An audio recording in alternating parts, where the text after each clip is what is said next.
पुन्हा एकदा वारकरी संप्रदायाला बदनाम करणारी धक्कादायक घटना अहमदनगर जिल्ह्याच्या अकोले तालुक्यात घडली आहे। निलेश महाराज बोडके नावाच्या व्यक्तीनं त्याच्या वारकरी शिक्षण संस्थेमध्ये शिक्षण घेत असलेल्या मुलींचा विनयभंग केलाय, त्यांच्यावर अत्याचार करण्याचा प्रयत्न केलाय।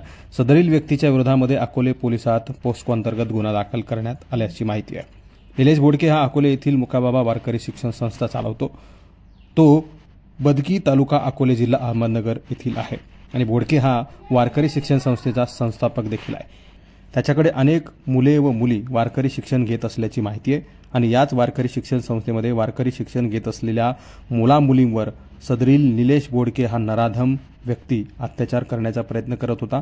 त्याने काही मुलींवर अत्याचार करण्याचा प्रयत्न केला आहे, विनयभंग त्या मुलींचा केलेला आहे। ही बाब अत्यंत धक्कादायक आहे, निंदनीय आहे, वारकरी संप्रदायाला पुन्हा एकदा डाग लावण्याचं काम करणारी आहे। पुन्हा एकदा निलेश बोडके सारख्या नराधमानं हा सगळा प्रकार केलेला आहे। अशा प्रकारचे लोक वारकरी संप्रदायामध्ये असूच नयेत, ही भूमिका मराठी महाराष्ट्राची सुरुवातीपासून राहिलेली आहे। दरम्यान या प्रकरणाकडे मराठी महाराष्ट्र बारकाईने लक्ष ठेवून असेल।